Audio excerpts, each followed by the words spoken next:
माननीय प्रधानमंत्री जी, केंद्रीय मंत्रिपरिषद के माननीय सदस्यगण, सभी राजनीतिक दलों के नेतागण, माननीय सदस्यगण, मुझे इस महान सदन के पीठासीन अधिकारी के रूप में प्लीज, मैं आपको सबको मौका दूंगा। Please please Amrao ji, please, Owaisi ji, please, सबको मौका दें।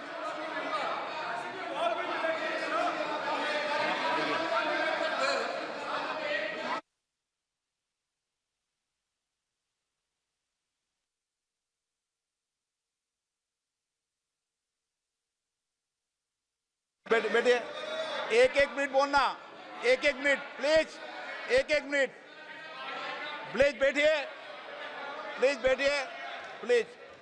असाउद्दीन ओवैसी जी, एक एक मिनट बोलना, एक एक मिनट प्लीज बैठिए, बैठिए।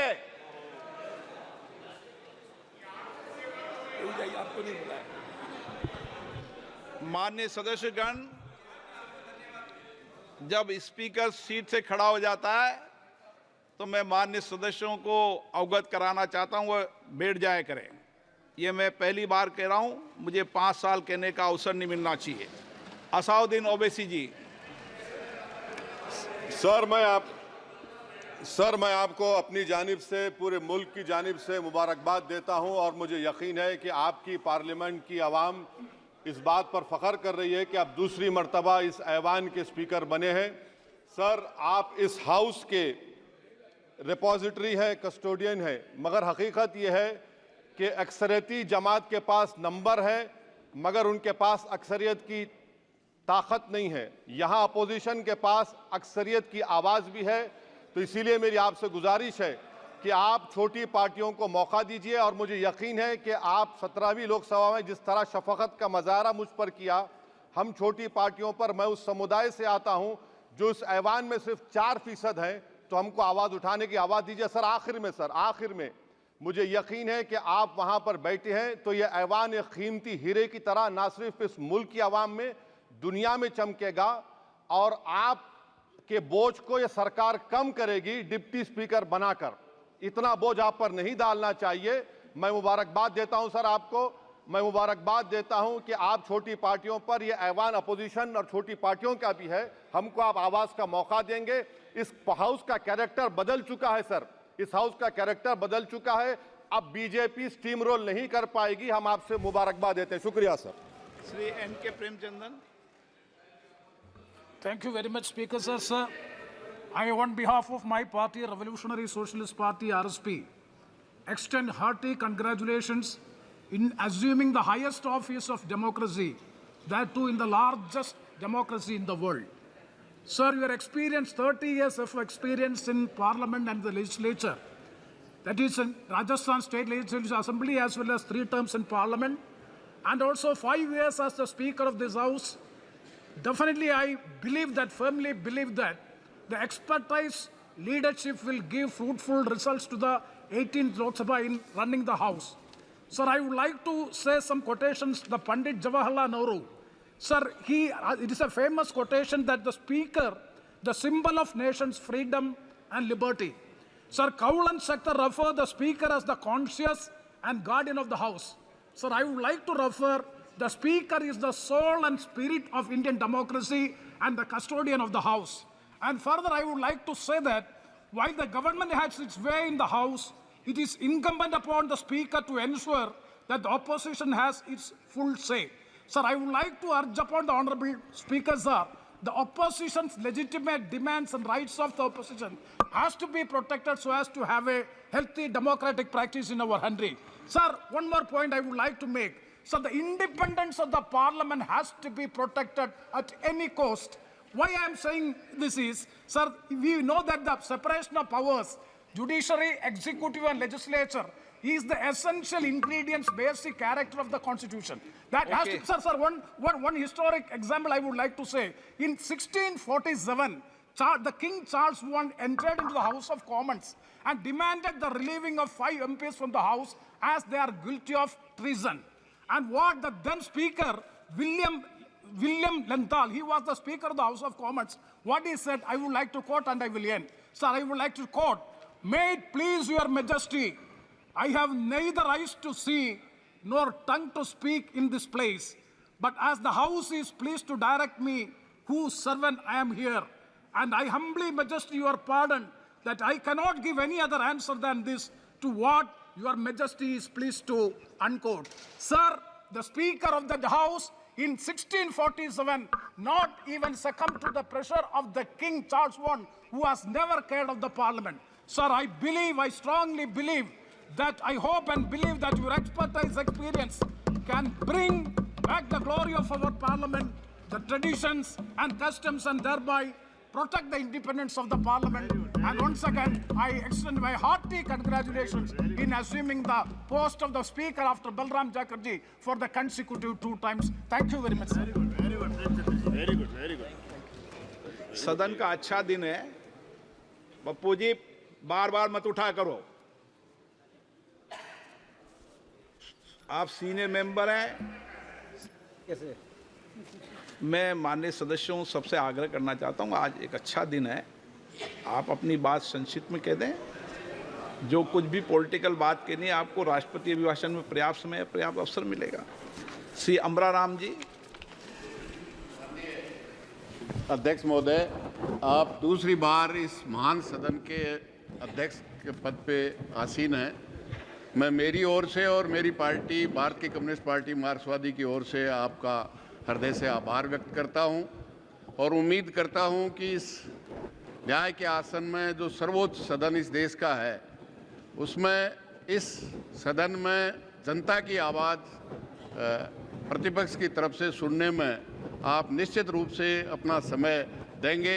आप पहले भी राजस्थान की विधानसभा में भी आपने अपनी जनता की आवाज़ उठाने का काम किया और इस सदन में आकर तीसरी बार आप सदस्य हैं और इस सदन के सर्वोच्च पद पे, अध्यक्ष के पद पे आज विराजे हैं। पुनः मेरी ओर से और दल की ओर से आपका आभार, धन्यवाद, जय हिंद। श्री थोल तिरुमा बलावन जी।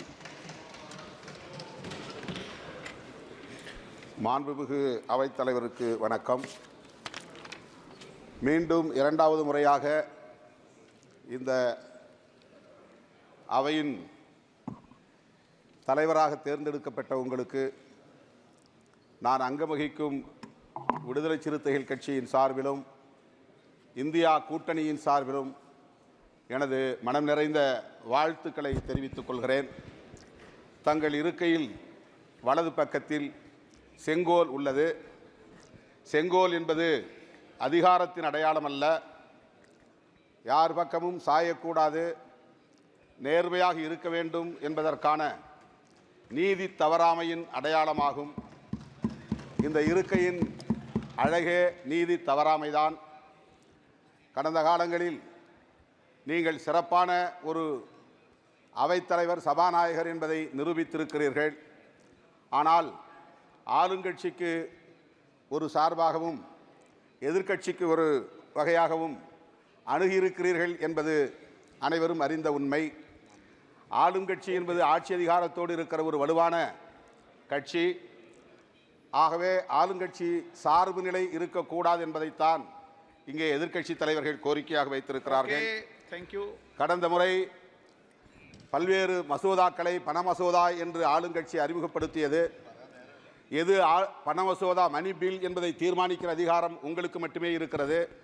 அந்த அதிகாரத்தை தவறாக பயன்படுத்திய ஆளுங்கட்சி மீண்டும் அத்தகைய முயற்சியை மேற்கொள்ளலாம். அதற்கு ஒருபோதும் நீங்கள் ஈல்டு ஆகக்கூடாது, வளையக்கூடாது என்பதை ஒரு வேண்டுகோளாக வைத்து ஒரு மக்களவைத் தலைவர் என்கிற அதிகாரத்தை பயன்படுத்தி நாடாளுமன்ற வளாகத்திற்குள் இருந்த புரட்சியாளர் அம்பேத்கர், மகாத்மா காந்தியடிகள் ஆகியோரின், மகாத்மா ஜோதிபா ஃபுலே போன்ற மாபெரும் தலைவர்களின் சிலைகளை ஒரு ஓரமாக கொண்டு போய் श्री राजकुमार छब्बेवाल।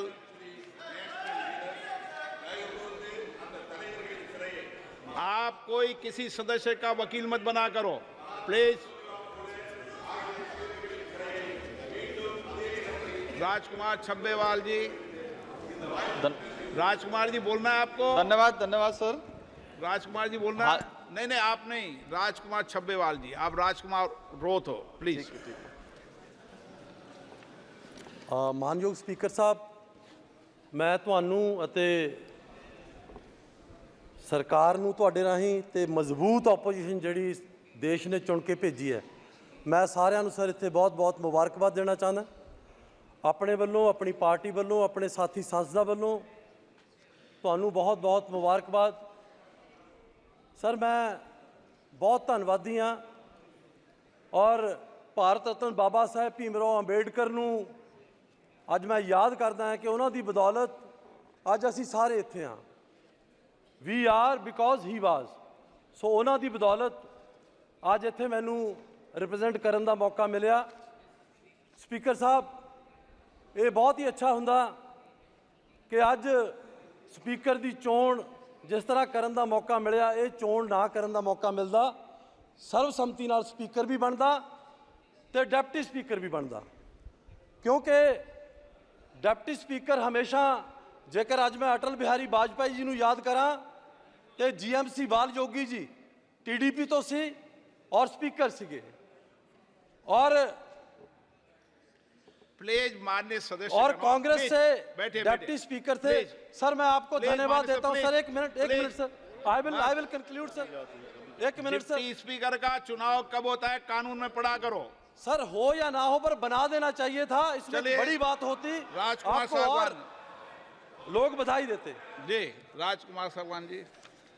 महोदय, मैं आपको पुनः लोकसभा अध्यक्ष के रूप में चुने जाने की हार्दिक बधाई देता हूं। मुझे आशा ही नहीं, पूर्ण विश्वास है कि आपके कार्यकाल में राष्ट्र के नवनिर्माण के लिए सदन में सकारात्मक चर्चा होगी और देश के विकास के नए पथ पर अग्रसर होगा। मैं यह विश्वास दिलाता हूं कि सदन के सारे सदस्य इस सदन को आपके मार्गदर्शन में सुचारू रूप से चलने में सहयोग करेंगे। पुनः आपको बहुत बहुत बधाई और शुभकामनाएं। श्री चंद्रशेखर जी। सर स्टार्ट नहीं है। ये माइक 1 सेकंड रुका करो, 1 सेकंड चालू हो जाएगा। ठीक है सर। सर मैं सबसे पहले तो आपको बहुत बहुत बधाई देता हूं कि आप लोकसभा के सर्वोच्च पद पर आसीन हुए। सर बहुत सारे सदस्यों ने आपकी तारीफ की और मैं खुद आपसे सर मिला हूं। जब मुझे एक परेशानी आई तो आपने मेरा संरक्षण किया। सर हम नई पार्टी हैं और मैं अपने लोगों की आज़ाद आवाज़ हूँ सर। मैं आपसे संरक्षण की अपील करता हूँ, उम्मीद करता हूँ कि आप संरक्षण करेंगे सर। सर मैं ये भी प्रार्थना करता हूँ कि आप लोकतंत्र के रक्षक हैं, प्रकृति आपको लोकतंत्र की रक्षा करने की जो है ताकत प्रदान करे। साथ साथ सर मैं पूरे सदन को आरक्षण के जनक छत्रपति साहू जी महाराज की आज जयंती है उसके लिए भी बधाई देता हूँ सर। और मैं आपसे आग्रह करता हूँ सर, हमारे लोग बहुत बुरी हालात में हैं सर वहाँ, और अगर हमें मौका नहीं मिलेगा सर हम अपनी बात नहीं रख पाएंगे। तो आपसे संरक्षण की अपील और पुनः आपको बधाई और सभी सदस्यों को बधाई सर। धन्यवाद। श्री आबा सैयद रहुला।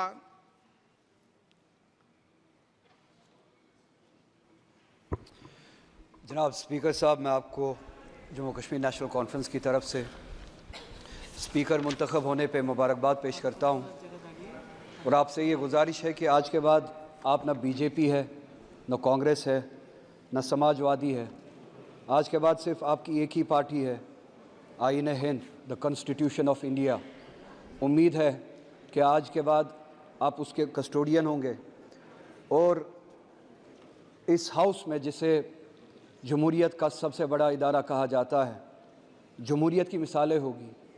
इस हाउस में आपको इस बात से याद रखा जाएगा कि क्या आपने ट्रेजरी बेंचेस को मजबूर किया अपोजिशन का सुनने के लिए, या आपने अपोजिशन को खामोश किया।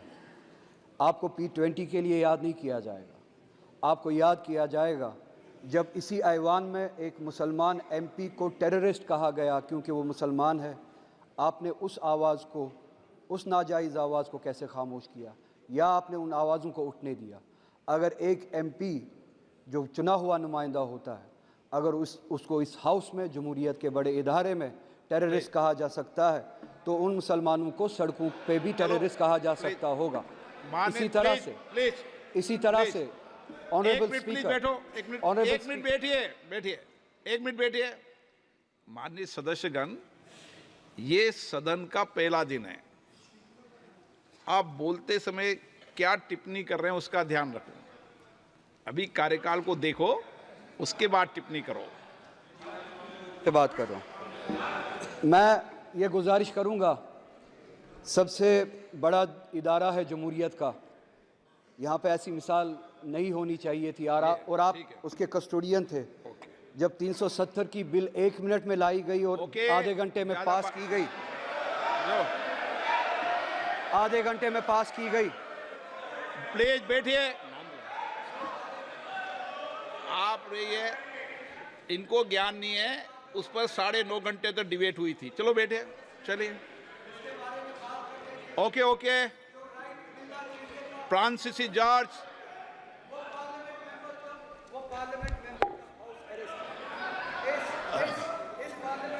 माननीय सदस्य, प्लीज सिट डाउन।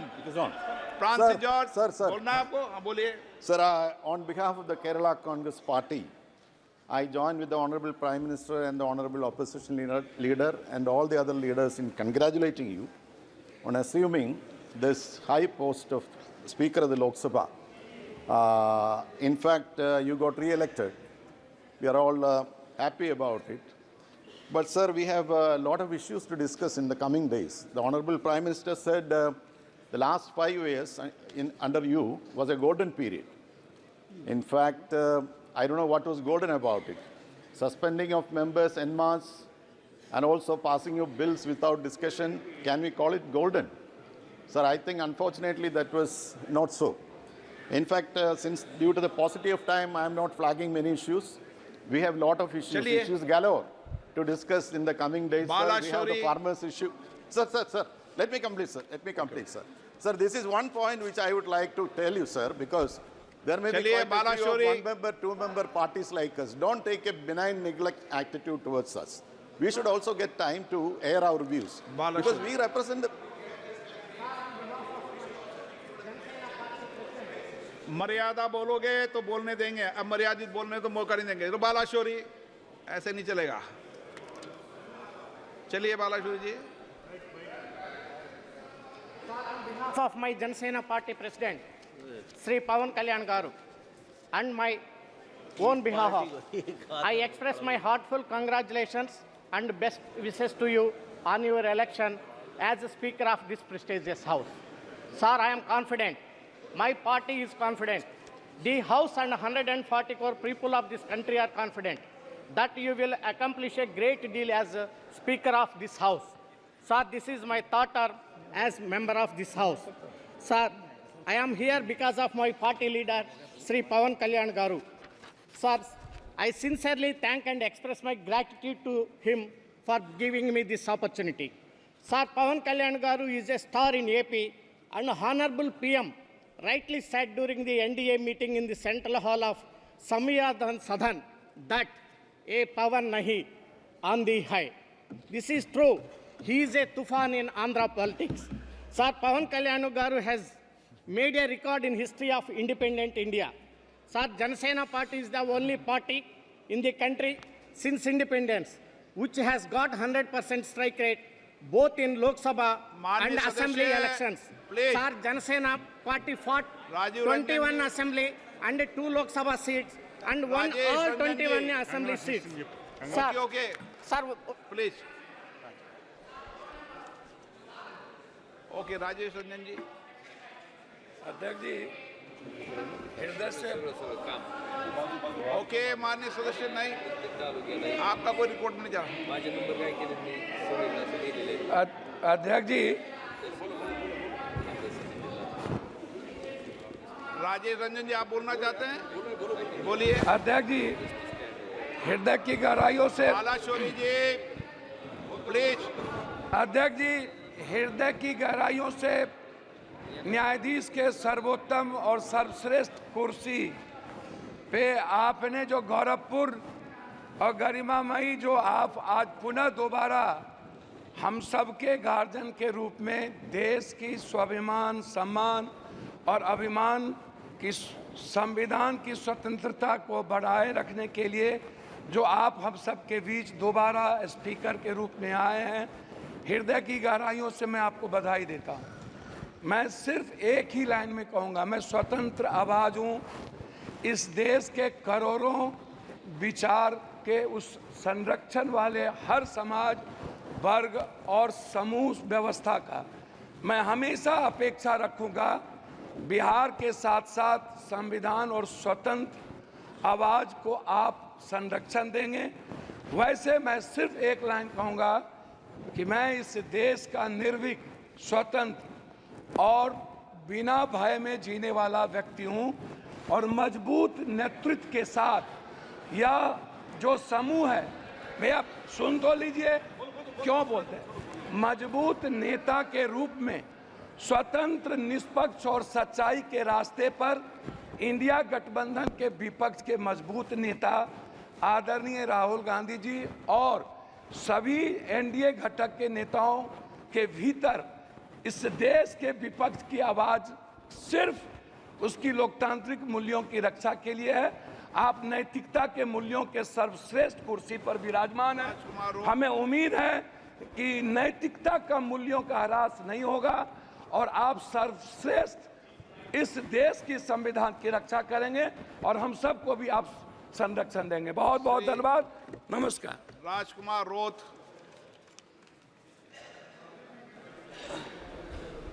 सर, पहले तो आपको इस पद पे शोभान्वित होने के लिए मेरी ओर से खूब खूब बधाई, लाख लाख जोहार। साथ ही मैं भारत आदिवासी पार्टी की तरफ से आता हूं, तो मेरी पार्टी और पूरे आदिवासी समुदाय, साथ ही मेरे निर्वाचन क्षेत्र के अंदर रहने वाले प्रत्येक वर्ग की तरफ से और विशेषकर राजस्थान की जनता आज काफ़ी खुश है, क्योंकि उनको उम्मीद थी कि राजस्थान को लोकसभा अध्यक्ष के रूप में, आपके रूप में देखना चाह रही थी दोबारा, और पूरे राजस्थान की जनता खुश है। और मैं उम्मीद करूंगा कि हमारी जो क्षेत्रीय पार्टी आई है और हम पहली बार इस सदन में आए हैं, मैं राजस्थान विधानसभा के सदस्य के रूप में था और उस दौरान मैंने आपको देखा था। उस समय विचार किया था कि कभी जरूर हम दिल्ली जाएंगे और आज ये अवसर मिला। मैं पुनः मेरी पार्टी, मेरे निर्वाचन क्षेत्र की जनता को धन्यवाद देना चाहूँगा। आपको पुनः मेरी पार्टी और हमारे गोविंद गुरु महाराज, संत सुरमाल महाराज, मावजी महाराज के भक्तगणों द्वारा आप सबको, आपको पुनः बधाई, धन्यवाद, जोहार। धन्यवाद, धन्यवाद।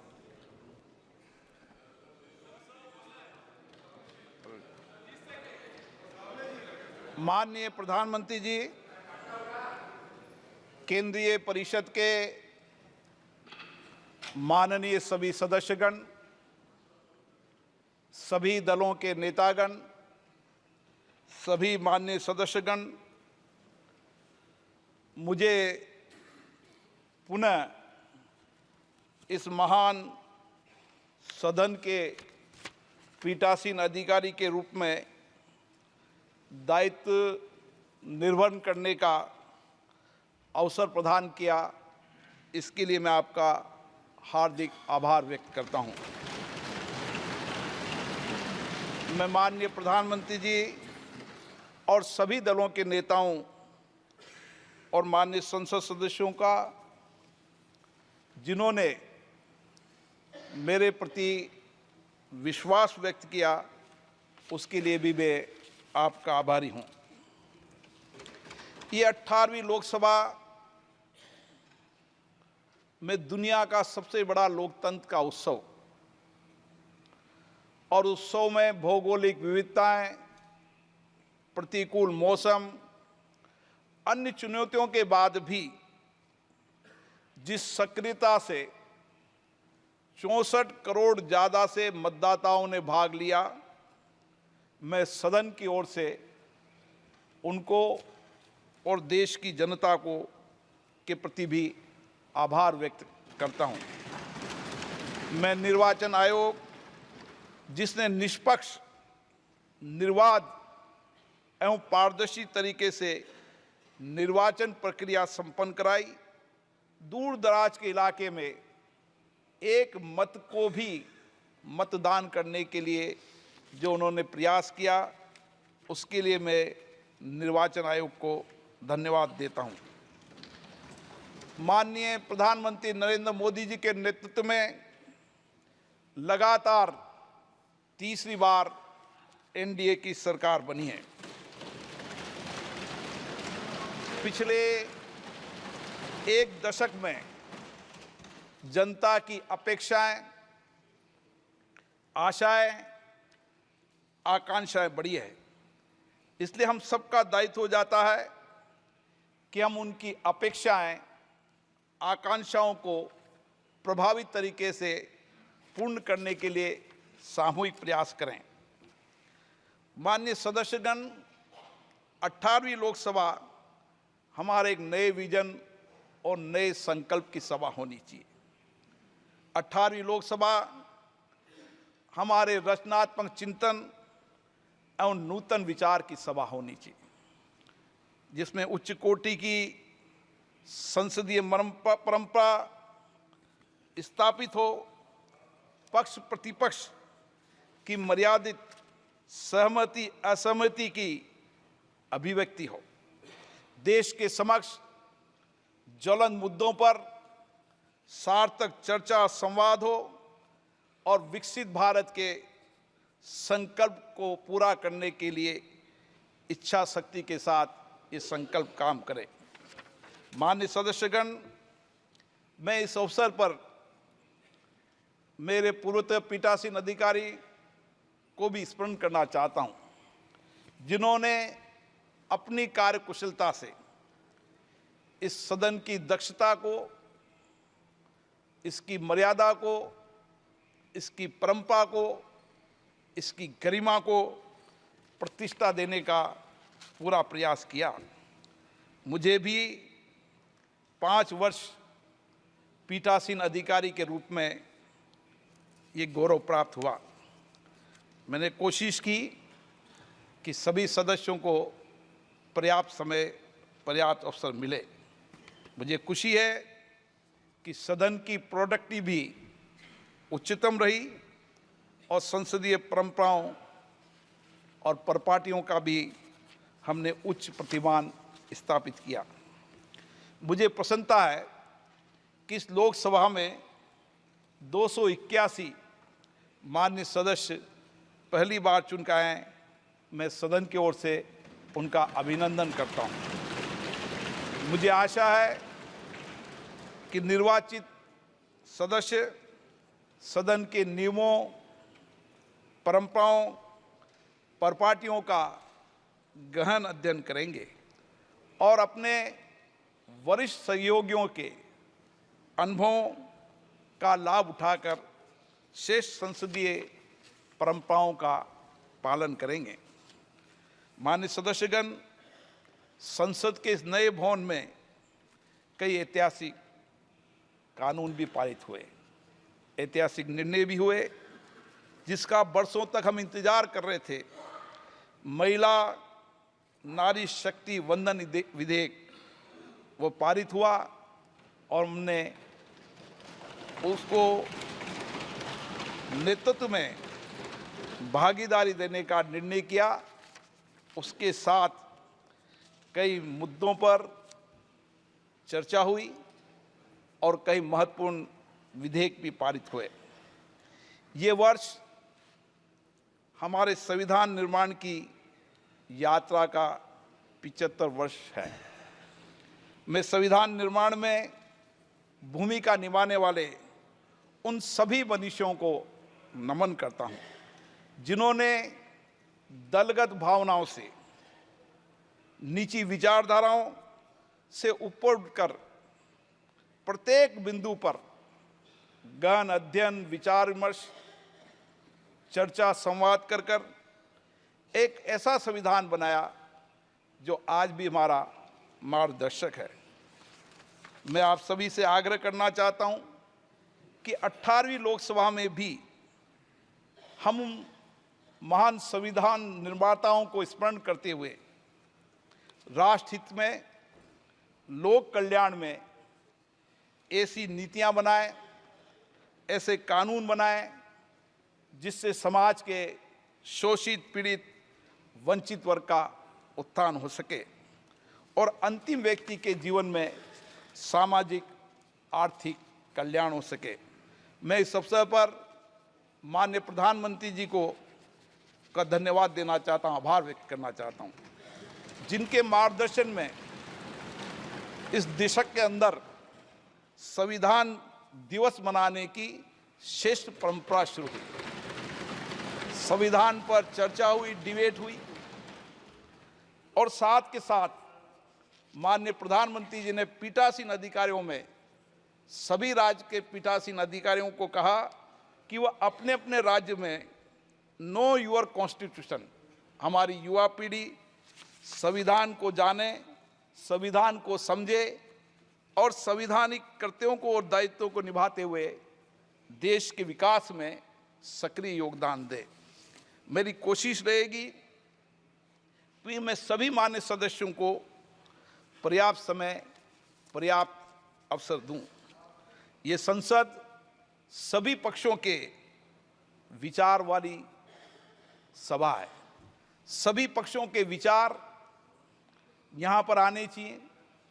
सहमति असहमति हमारे लोकतंत्र की ताकत है। हम अलग अलग विचारधारा से चुनकर आते हैं, लेकिन विचारधाराओं के बाद भी देश सबसे सर्वोपरि है।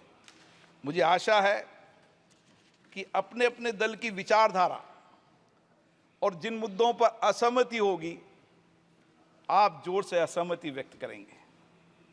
जहां पर आपको विधेयक पर सकारात्मक रूप से चर्चा करते समय सुझाव देंगे, सरकार से भी अपेक्षा रहेगी मेरी कि उन सुझावों को शामिल करें। पक्ष और विपक्ष मिलकर सदन चलता है। भारत के लोकतंत्र की ताकत यही है कि सबकी बात सुनी जाए और सबकी सहमति से सदन चले। मेरी अपेक्षा रहेगी कि मैं सबकी सहमति से सदन चलाऊं।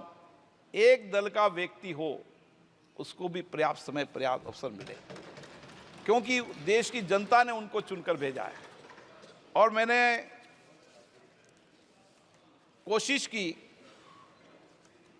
पिछले कार्यकाल में कि पहले सत्र में सभी मान्य सदस्यों को बोलने का अवसर दिया। जो मान्य सदस्य नहीं बोलना चाहते थे, उनको भी आग्रहपूर्वक बुलाया और उन्होंने अपनी बात को रखी।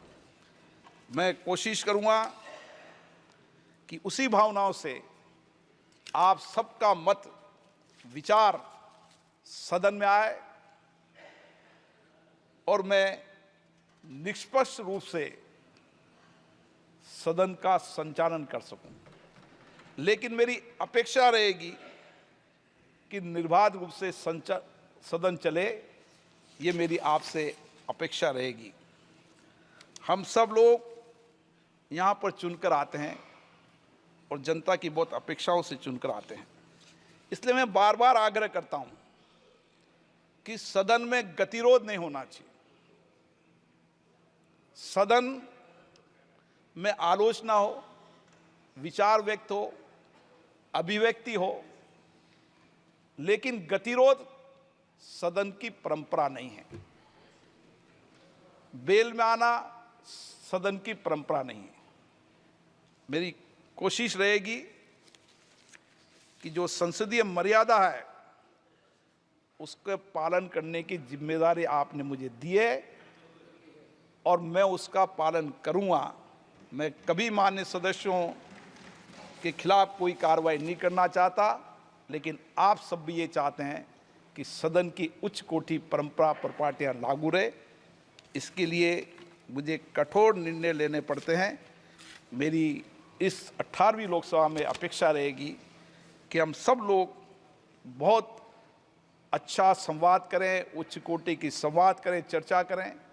जैसा इस सदन की परंपरा रही है कि यहाँ पर उच्च कोटि की संवाद चर्चा हुई है, मेरी कोशिश रहेगी कि उसी तरीके की चर्चा संवाद हो, क्योंकि संसद में विरोध और सड़क के विरोध में अंतर होना चाहिए।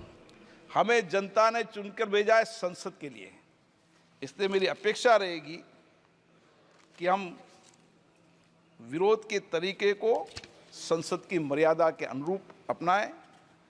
पुनः मैं सभी मान्य सदस्यों का आभार व्यक्त करता हूं और विशेष रूप से आग्रह करता हूं कि लोकतंत्र और इस सदन के गौरव बढ़ाने के लिए आप सब सामूहिक प्रयास करेंगे। हमें लोक सेवा का जो अवसर दिया है उसका अधिकतम उपयोग करेंगे। मैं 18वीं लोकसभा के इस अंतरिम काल के सदन की कार्रवाई के सुचारू संचालन के लिए हमारे माननीय प्रोटेम स्पीकर श्री भर्तृहरि मेहताब जी, सभापति तालिका के सदस्य माननीय राधा मोहन सिंह जी एवं फंगन सिंह जी पुलिस्ते का भी आभार व्यक्त करता हूं।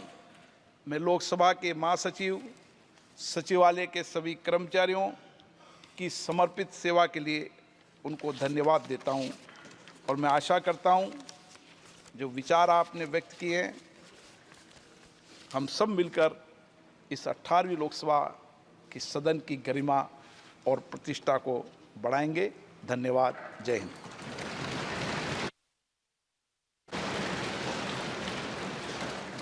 माननीय प्रधानमंत्री जी मंत्रिमंडल से परिचय कराएंगे।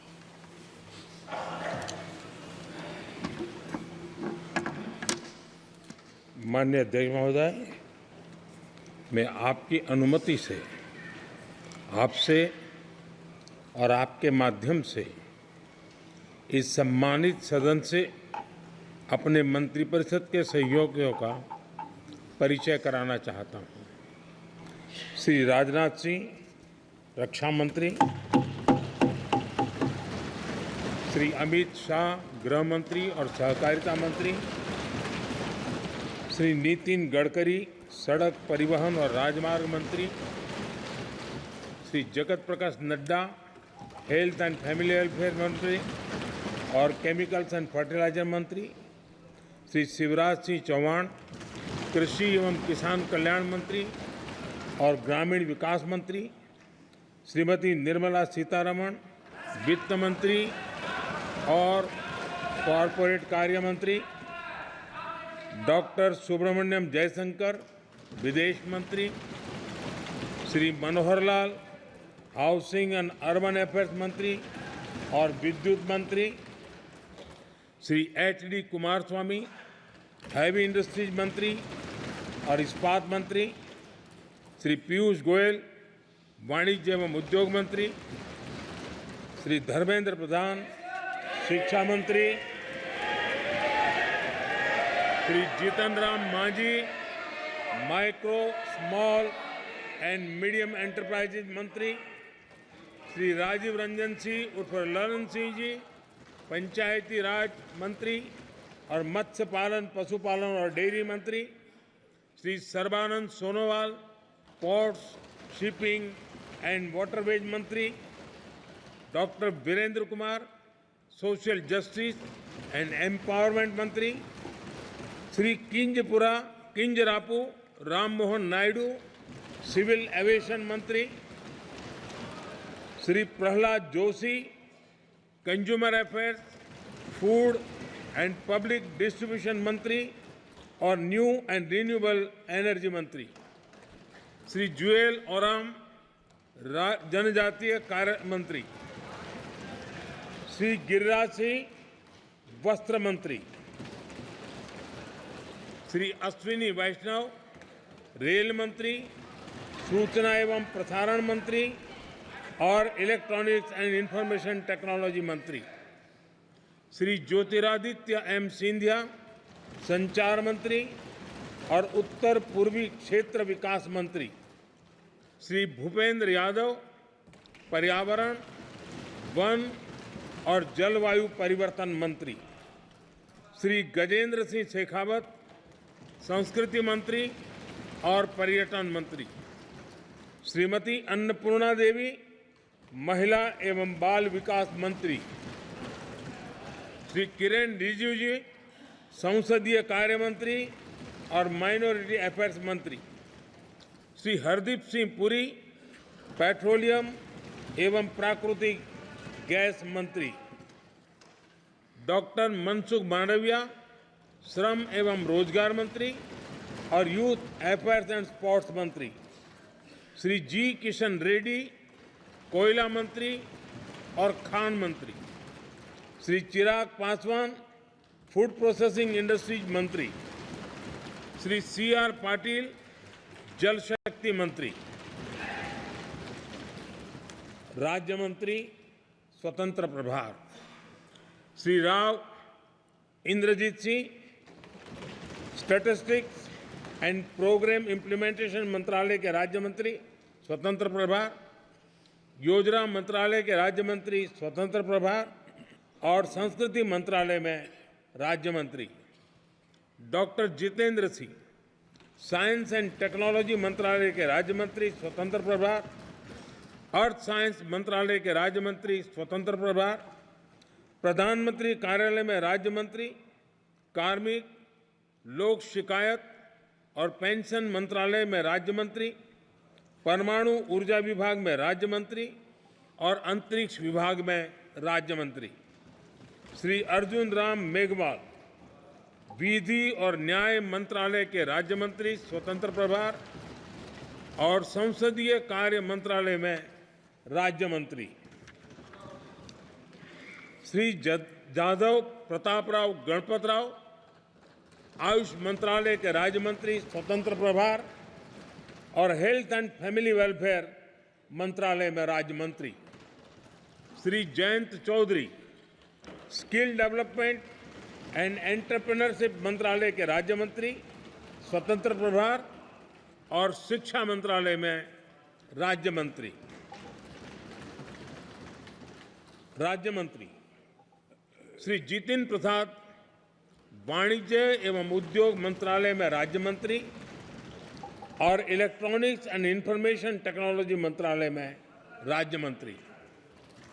श्री श्रीपद यशो नाइक, विद्युत मंत्रालय में राज्य मंत्री और न्यू एंड रिन्यूएबल एनर्जी मंत्रालय में राज्य मंत्री।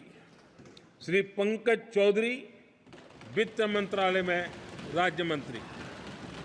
श्री कृष्णपाल, सहकारिता मंत्रालय में राज्य मंत्री।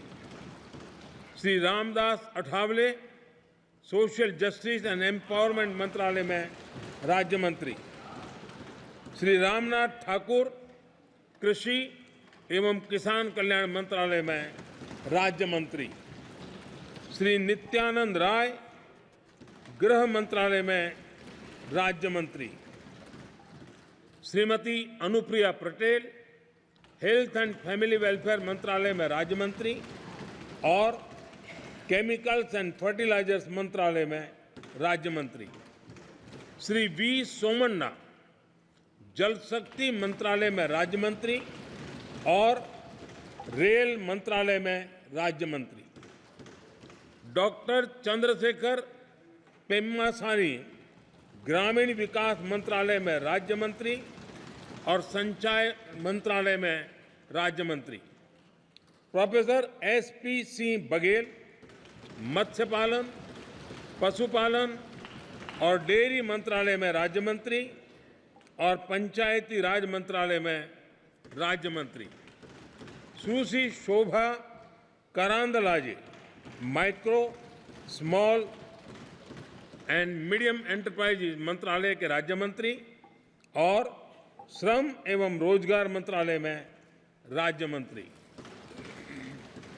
श्री कीर्तिवर्धन सिंह, पर्यावरण, वन और जलवायु परिवर्तन मंत्रालय में राज्य मंत्री और विदेश मंत्रालय में राज्य मंत्री।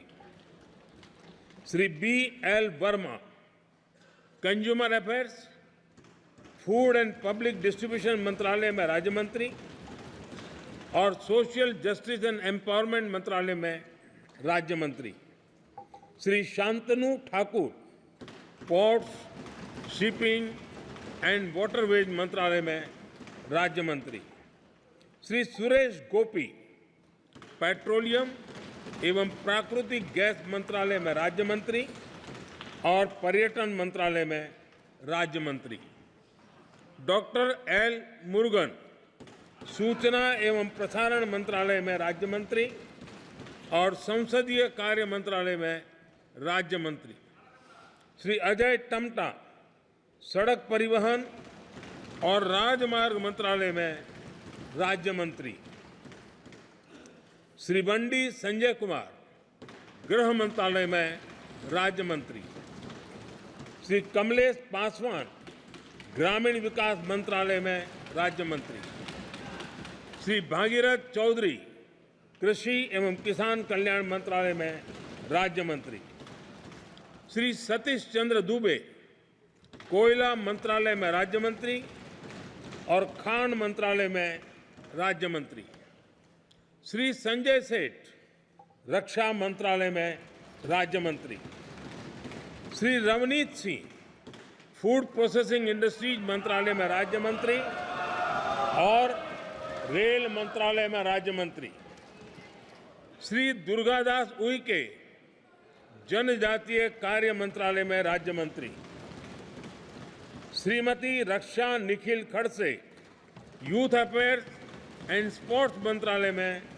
राज्य मंत्री, श्री सुकांत मजूमदार शिक्षा मंत्रालय में राज्य मंत्री और उत्तर पूर्वी क्षेत्र विकास मंत्रालय में राज्य मंत्री, श्रीमती सावित्री ठाकुर महिला एवं बाल विकास मंत्रालय में राज्य मंत्री, Shri Tokhan Sahu housing and urban affairs मंत्रालय में राज्य मंत्री, श्री राजभूषण चौधरी जल शक्ति मंत्रालय में राज्य मंत्री, श्री भूपति राजू श्रीनिवास वर्मा हैवी इंडस्ट्रीज मंत्रालय में राज्य मंत्री और इस्पात मंत्रालय में राज्य मंत्री, श्री हर्ष मल्होत्रा कॉरपोरेट कार्य मंत्रालय में राज्य मंत्री और सड़क परिवहन और राजमार्ग मंत्रालय में राज्य मंत्री,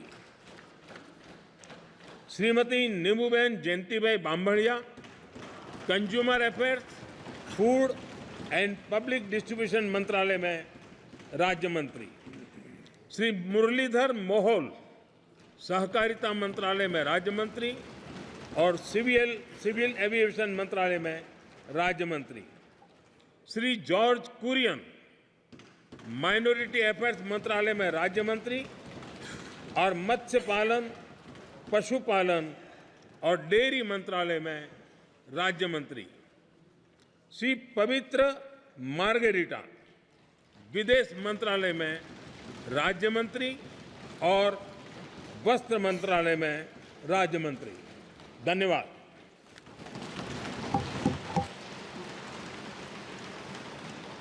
माननीय सदस्यगण, ये सदन 1975 में देश में आपातकाल इमरजेंसी लगाने के निर्णय की कड़े शब्दों में निंदा करता है।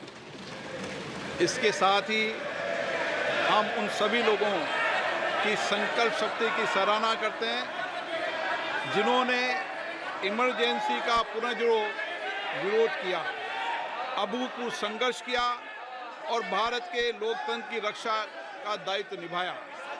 भारत के इतिहास में 25 जून 1975 के उस दिन को हम हमेशा काले अध्याय के रूप में जाना जाएगा। इस दिन तत्कालीन प्रधानमंत्री श्रीमती इंदिरा गांधी ने देश में इमरजेंसी लगाई और बाबा साहब अंबेडकर द्वारा निर्मित संविधान पर प्रचंड प्रहार किया था। भारत की पहचान पूरी दुनिया में लोकतंत्र की जननी के तौर पर है। भारत में हमेशा लोकतांत्रिक मूल्यों और वाद संवाद का समर्थन हुआ, हमेशा लोकतांत्रिक मूल्यों की सुरक्षा की, उन्हें हमेशा प्रोत्साहित किया गया। ऐसे भारत पर श्रीमती इंदिरा गांधी द्वारा तानाशाही थोप दी गई, भारत के लोकतांत्रिक मूल्यों को कुचला गया और अभिव्यक्ति की आज़ादी का गला घोटा गया। इमरजेंसी के दौरान भारत के नागरिकों के अधिकार नष्ट कर दिए गए, नागरिकों से उनकी आज़ादी छीन ली गई। ये वह दौर था जब विपक्ष के नेताओं को जेल में बंद कर दिया गया, पूरे देश को जेल खाना बना दिया गया। तब की तानाशाही सरकार ने मीडिया पर अनेक पाबंदियां लगा दी गई थी, न्यायपालिका की स्वतंत्रता पर अंकुश लगा दिया गया था। इमरजेंसी का वह समय हमारे देश के इतिहास में अन्याय काल का एक काला खंड था। आपातकाल इमरजेंसी लगाने के बाद उस समय कांग्रेस सरकार ने कई ऐसे निर्णय किए जिन्होंने हमारे संविधान की भावनाओं को कुचलने का काम किया। पूर्व और निर्दयी maintenance of internal secretary act Misa में बदलाव करके कांग्रेस पार्टी ये सुनिश्चित किया कि हमारी अदालतें मीसा के तहत गिरफ्तार लोगों को न्याय नहीं दे पाए। मीडिया को सच लिखने से रोकने के लिए parliament president production of publication repeal act, press council repeal act और prevention of publication of objectionable matter act लाए गए। इस काले खंड में संविधान में 38वां, 89वां, 40वां, 41वां, 42वां संविधान संशोधन किया गया। कांग्रेस सरकार द्वारा किए गए संशोधन का लक्ष्य था सारी शक्तियां एक व्यक्ति के पास आ जाए, न्यायपालिका पर नियंत्रण हो, संविधान के मूल सिद्धांत खत्म किए जा सके। ऐसा करके नागरिकों के अधिकारों का दमन किया गया और लोकतंत्र के सिद्धांतों पर आघात किया। इतना ही नहीं, तत्कालीन प्रधानमंत्री श्री इंदिरा गांधी ने कमिटेड ब्यूरोक्रेसी और कमिटेड जुडिशरी की बात कही, जो उनकी लोकतंत्र विरोधी रवैये का एक उदाहरण है। इमरजेंसी अपने साथ ही ऐसे असामाजिक और तानाशाही की भावना से भयंकर चुनौतियों को लेकर आई, जिसने गरीबी, दलित और वंचितों को तबाह कर दिया। इमरजेंसी के दौरान लोगों को कांग्रेस सरकार द्वारा जबरन थोपी गई अनिवार्य नसबंदी का, शहरों में अतिक्रमण हटाने के नाम पर मनमानी का और सरकार की कुनीतियों का प्रहार झेलना पड़ा। ये सदन उन सभी लोगों के प्रति संवेदना जताना चाहता है। 1975 से 1970 कालाखंड अपने आप में एक ऐसा कालाखंड है जो हमें संविधान के सिद्धांतों, संघीय ढांचे और न्यायिक स्वतंत्रता के महत्व को याद दिलाता है। ये कालखंड हमें याद दिलाता है कैसे उस समय हम सभी पर हमला किया गया, क्योंकि जिनकी रक्षा आवश्यक है। ऐसे समय में जब आपातकालीन इमरजेंसी के 50वें वर्ष में हम प्रवेश कर रहे हैं, ये 18वीं लोकसभा बाबा साहब अंबेडकर द्वारा निर्मित संविधान को बनाए रखने, इसकी रक्षा करने और इसे संरक्षित रखने की अपनी प्रतिबद्धता को दोहराती है। हम भारत में लोकतंत्र के सिद्धांत, देश में कानून का शासन और शक्तियों का विकेंद्रीकरण अक्षुण्ण रखने के लिए प्रतिबद्ध हैं। हम संवैधानिक संस्थाओं में भारत के लोगों की आस्था और उनके अभूतपूर्व संघर्ष, जिनके कारण इमरजेंसी का अंत हुआ और एक बार फिर संवैधानिक शासन की स्थापना हुई, उनकी सराहना करते हैं। 1975 में आज 26 जून के दिन ही देश इमरजेंसी की क्रूर सच्चाइयों का सामना करते हुए उठा था। 1975 में आज ही के दिन कैबिनेट ने इमरजेंसी का पोस्ट फैक्टो रेक्टिफिकेशन किया था। इस तानाशाही और असंवैधानिक निर्णय पर मोहर लगाई थी। इसलिए हमारी संसदीय प्रणाली अनगिनत बलिदानों के बाद मिली दूसरी आज़ादी के प्रति अपनी प्रतिबद्धता को दोहराने के लिए आज के प्रस्ताव किया जाना आवश्यक है। अब हम ये जानते हैं कि हमारी युवा पीढ़ी लोकतंत्र के इस काले अध्याय के बारे में जरूर जानना चाहिए। इमरजेंसी के दौरान गैर कानूनी गिरफ्तारियां, सरकारी प्रताड़ना के चलते अनगिनत लोगों को यातनाएं सहनी पड़ी थी। उनके परिवार उनको असमित कष्ट उठाना पड़ा था। इमरजेंसी ने भारत के कितने नागरिकों का जीवन तबाह कर दिया था, कितने लोगों की मृत्यु हो गई थी। इमरजेंसी के इस काले खंड में कांग्रेस की तानाशाह सरकार के हाथों अपनी जान गंवाने वाले भारत के ऐसे कर्तव्यनिष्ठ और देश में प्रेम करने वाले नागरिकों की स्मृति में हम सब 2 मिनट का मौन रखते हैं।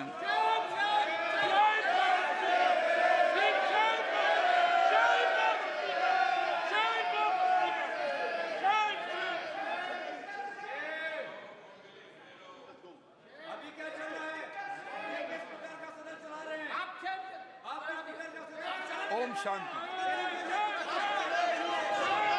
सभा की कार्रवाई दिनांक 27 जून 2024 को राष्ट्रपति के अभिभाषण की समाप्ति के आधे घंटे के पश्चात के लिए स्थगित की जाती है।